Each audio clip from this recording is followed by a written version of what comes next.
Now we shall begin. You should answer the questions as you listen, because you will not hear the recording a second time. Listen carefully and answer questions 1 to 4. Hello, how can I help you? Hello. Is it possible to book a bus tour of the city here? Of course, sir. When would you like to take the tour? There are tours in the morning, afternoon and evening. Sometimes it's nice to see the city at night with the buildings lit up. We'll be going out for dinner tonight, so we'd prefer to go this afternoon. Oh, and it's for 2 people. Right. Now, I just need some details. Can you give me the names of the 2 people, please? Yes, Susan Field and James Carter. Susan Field and James... Sorry, can you spell your surname for me, please? It's Carter. Carter. Thank you. And can I have a contact telephone number? Why do you need one?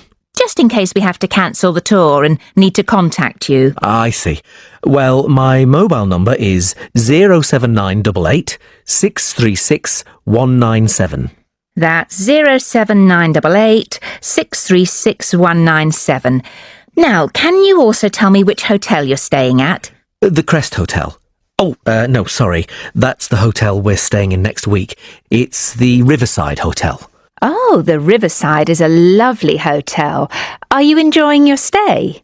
Yes, we are, very much. We'd definitely recommend it to others. Oh, I am glad. Now, I can book you on the tour at 4 p.m. Would that suit you? Alternatively, there is one at 2. 2 would be better for us, please. Right. That's booked for you, sir. 2 people at 2 p.m. today, August the 14th. You pay the bus driver when you get on, and it's £4 per person. Thank you very much. Before you hear the rest of the conversation, you have some time to look at questions 5 to 10.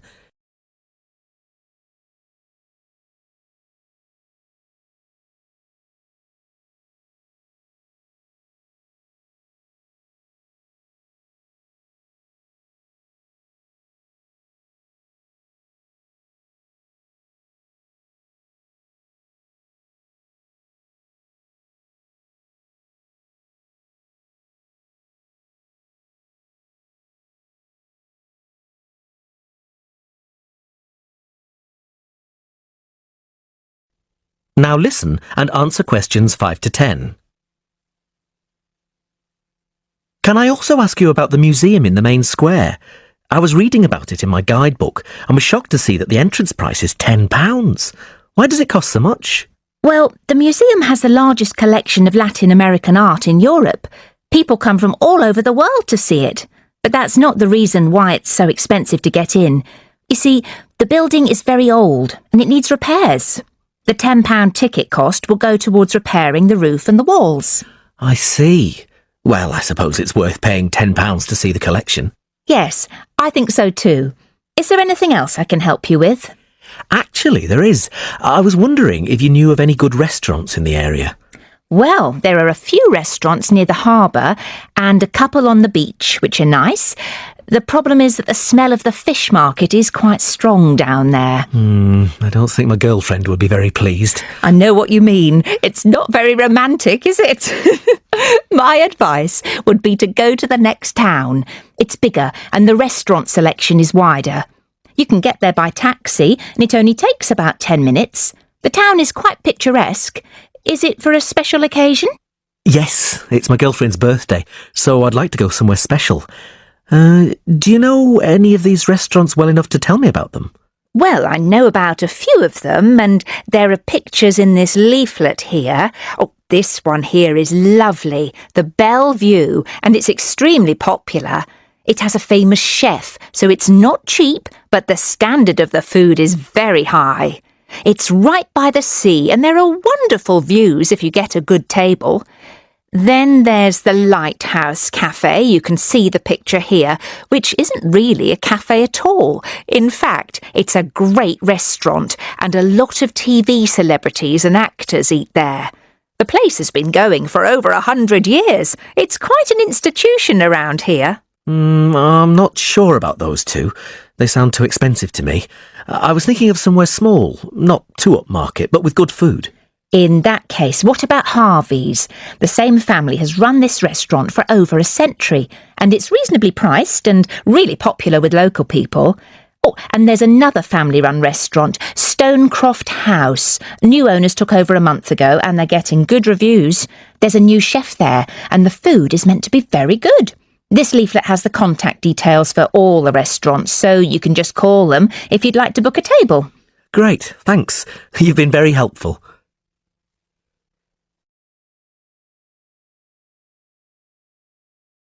That is the end of part 1. You now have half a minute to check your answers.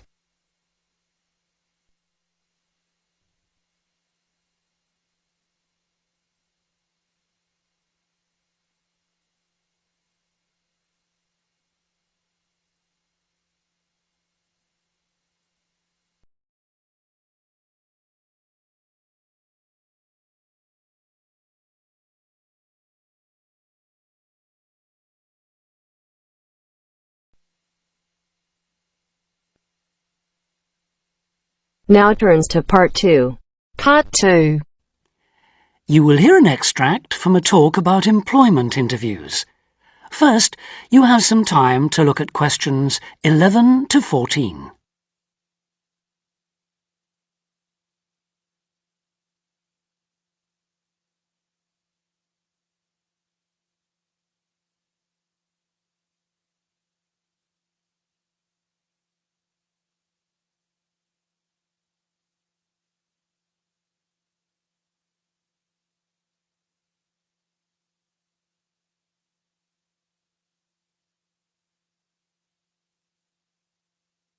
Now listen carefully and answer questions 11 to 14.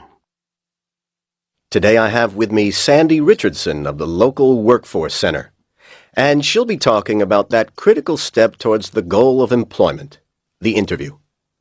Sandy, what is an interview for, and what's the best way to approach it?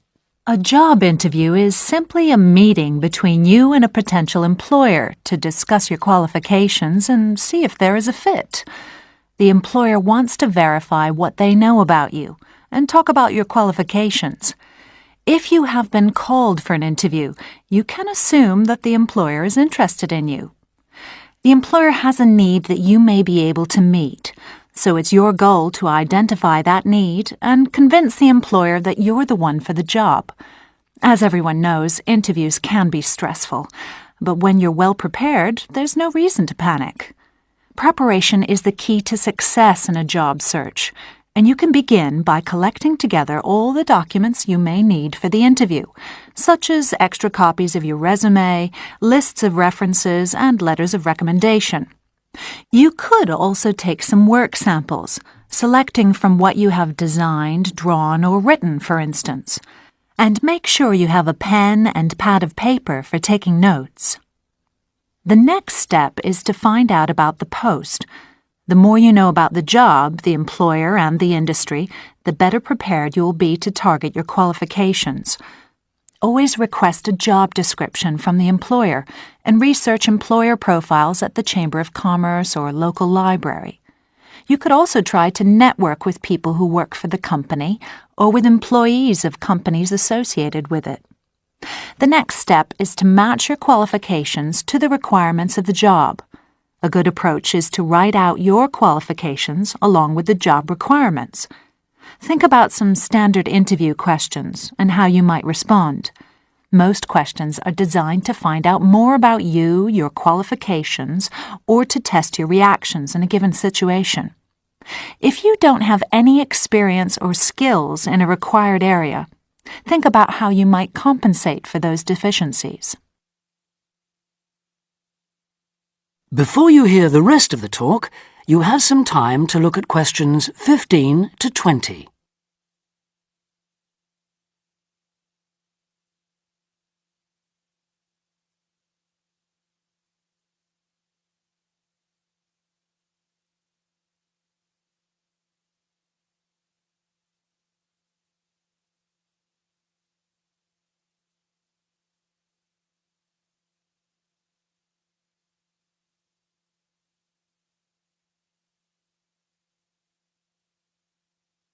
Now listen and answer questions 15 to 20. During an interview, it's important that you be yourself. Get a good night's sleep and plan your travel to be there in plenty of time so that you're not arriving out of breath with 30 seconds to spare. Don't, though, present yourself for the interview too early, 10 minutes at most. In the interview, listen carefully to each question asked.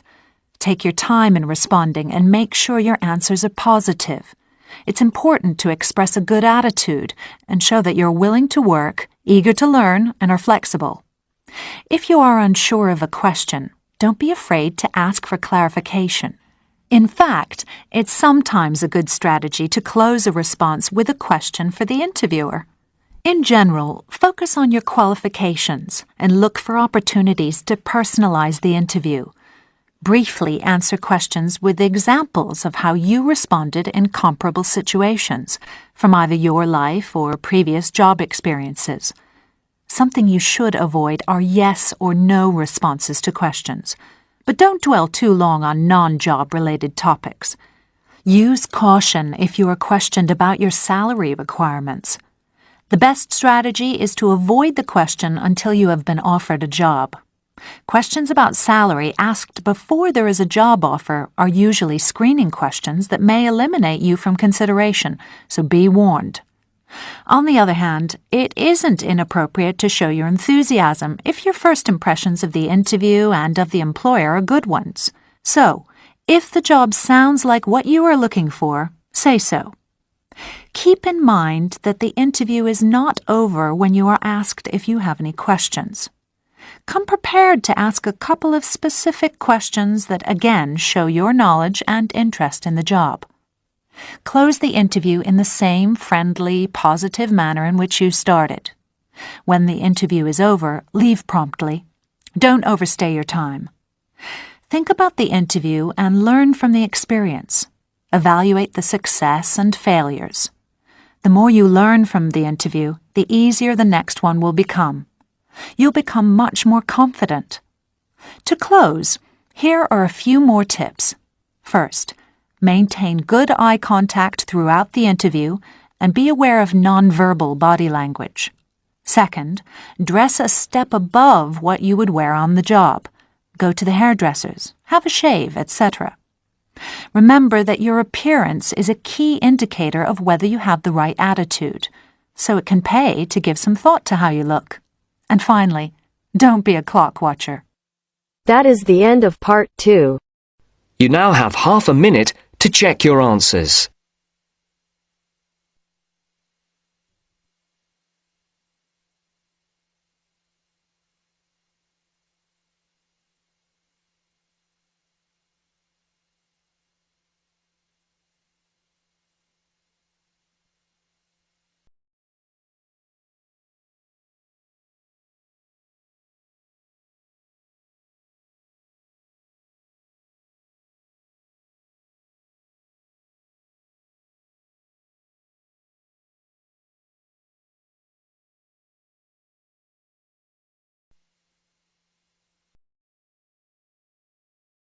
Now turns to part 3. Part 3. You will hear two students, Jenna and Marco, discussing a business studies project they have to do. You now have 15 seconds to read questions 21 to 24.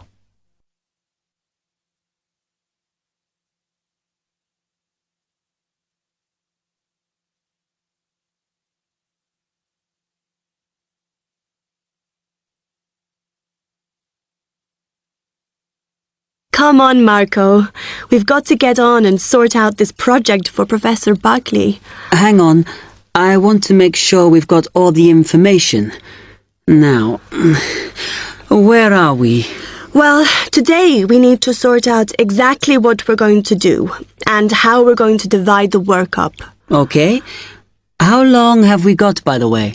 The end of term is April 6th. And he said to hand it in on week 8, so that's March 25th at the latest, because the beginning of that week is the 21st, so not long. Right. Have you got the notes there? Yes. He wants us to do a fairly small-scale study, like the last one, on whether or not businesses were offering more benefits to staff. And we've now got to look at the rise in older workers. It should be fairly straightforward. Yeah, as long as we keep it small. Who's marking it? I don't know. Sometimes he gets the PhD students to mark it for him. Oh, actually, it just says here, a senior lecturer. I suppose it's too much for Professor Barclay to do them all. Yeah. Anyway, how are we going to go about this? Well, we have to decide how big we want it to be and who... Yeah, but I think we must sort out a timetable for the project. Otherwise, nothing will get done. Okay. Do you want to do that? All right. I'll do it as soon as we finish here. Before you hear the rest of the talk, you have some time to look at questions 25 to 30.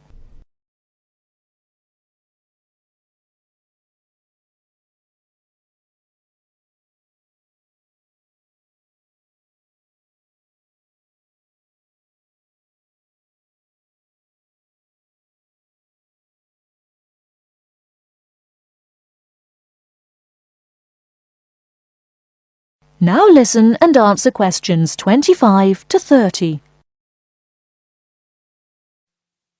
Okay. What do we have to do now for the project? What's the best way to go about it? Well, Professor Carter suggested we set up a focus group to get some in-depth interviews, but I think that'll take a lot of time. Yeah, I agree. If we did a focus group, we'd have to spend time deciding who to include in it, and it's not necessary to do one anyway. Oh, fine. And if you agree, I think we should get in touch with the businesses on the list Professor Carter gave us and ask them if they're prepared to participate. Sounds good. Then we can go there, give them questionnaires and collect them later. Exactly. Okay. Then do we need to book one of those study rooms in the library so we can work together to input the data? Perhaps not, as I guess just one of us could just sort it out actually. Yes, that would be easier. A lot of what we're doing is qualitative, so it'll be writing up rather than statistics. No software for that, I'm afraid. And I think it would look better if we had actual shots of some of the staff, because we're citing appearance as a factor in employability, aren't we? Yeah, okay. I'll factor that all in when I sort everything out tonight. I'm glad we decided to work together. I think it's going to work out well. Yes, well, given that we had to work in pairs on this project, I think we were right to choose each other. We complement each other academically, as we're each good at what the other isn't. In fact, we should have tried working together before. Yes. Now, how shall we split the work? I'll do the analysis, shall I? Oh, okay. It's just that it might be faster, because I'm used to doing it. Although your English is better than mine. I need more practice at reading, really. Okay, I'll do the presentation then, if that's okay with you. Yeah, sure. I don't mind speaking in public, but I hate preparing all the notes for them. The thing is, the tutor said one person should do the whole presentation, and he said he expects me to do it because I haven't done one yet. No, that's fine. Now, let's see.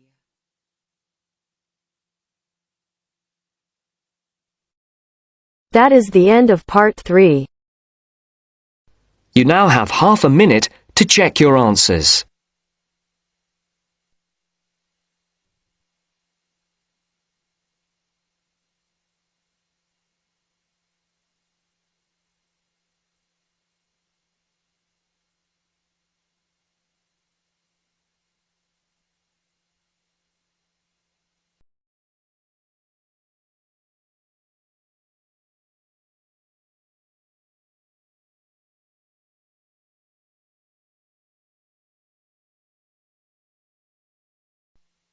Now turns to part 4.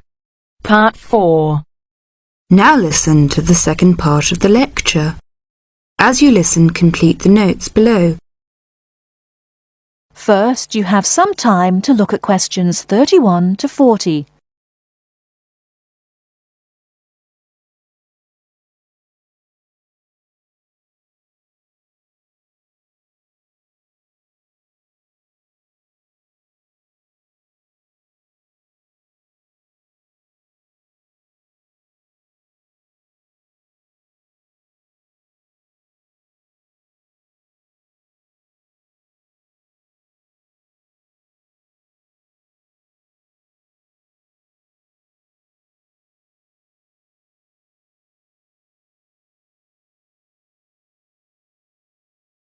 Now listen carefully and answer questions 31 to 40. Many typically American characteristics, individualism, self-reliance, informality, punctuality, and directness, are a result of those values mentioned earlier. Other national traits could also be identified, however. 1. Americans cooperate. Although often competitive, Americans also have a good sense of teamwork and cooperate with others to achieve a goal. 2. Americans are friendly, but in their own way. In general, friendships among Americans tend to be shorter and more casual than friendships among people from other cultures. This has something to do with American mobility and the fact that Americans do not like to be dependent on other people. Americans also tend to compartmentalize friendships, having friends at work, family friends, friends on the softball team, etc. 3. Americans ask a lot of questions, some of which may to you seem pointless, uninformed, or elementary. Someone you have just met may ask you very personal questions. No impertinence is intended. The questions usually grow out of a genuine interest. 4. Americans tend to be internationally naive. Many Americans are not very knowledgeable about international geography or world affairs. They may ask uninformed questions about current events and may display ignorance of world geography. Because the US is not surrounded by many other nations, some Americans tend to ignore the world. 5. Silence makes Americans nervous. Americans are not comfortable with silence. They would rather talk about the weather than deal with silence in a conversation. 6. Americans are open and usually eager to explain. If you do not understand certain behavior or want to know what makes Americans tick, do not hesitate to ask questions. Just as values and traits differ somewhat from one culture to another, so do the personal habits associated with good manners and courtesy. While very often there does not seem to be any particular reason why a particular way of doing something is considered good manners, observing these cultural rules will make Americans more comfortable with you, and therefore you with them. It is, of course, impossible to cover all the possibilities here. If you are unsure in a situation, just ask. Americans like to be helpful. 1. Queuing up or lining up is essential. Courtesy requires that you do not push from behind, stand next to the person being helped, or cut into a line. If you should accidentally bump someone, you should say, "Excuse me." 2. Americans blow their noses into a tissue. Spitting, clearing phlegm, or sniffing as from a cold are considered rude. 3. It is considered poor manners to slurp, chew noisily, or open your mouth while chewing. 4. Questions are seen as a good way of getting acquainted, but questions about a person's age, financial affairs, cost of clothing or personal belongings, religious affiliations and sex life are considered too personal for questioning, except between very close friends. 5. Men generally do not hold hands or link arms in public with other men. This is somewhat more acceptable between women and quite common between men and women. Now, a few words about personal safety. Unfortunately, in the US one must be aware of crimes. It is wise to be especially careful until you are familiar with the community in which you live. Remember that good judgment and common sense can significantly reduce chances of having an unpleasant and perhaps harmful experience. Basic safety rules include the following. 1. Do not walk alone at night. 2. When you leave your room, apartment or automobile, make sure that all doors are locked and all windows are secured. 3. Do not carry too much cash or wear jewellery of great value. 4. Never accept a ride from a stranger. Do not hitchhike and do not pick up hitchhikers. 5. Be careful of purses and wallets, especially in crowded metropolitan areas where there may be purse snatchers and pickpockets. 6.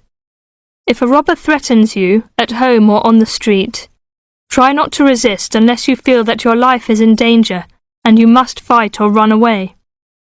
Give up your valuables as calmly as you can and observe as much as possible about the robber to tell the police when you report the crime. A final note. Keep an open mind. Don't judge what you see as right or wrong, but make it a challenge to try to understand the variety of American behaviors which you may observe. You certainly do not have to participate in something you disagree with, but you can try to understand it. This will help you build an attitude of intelligent and liberated respect for cultures, both your own and others. That is the end of part 4.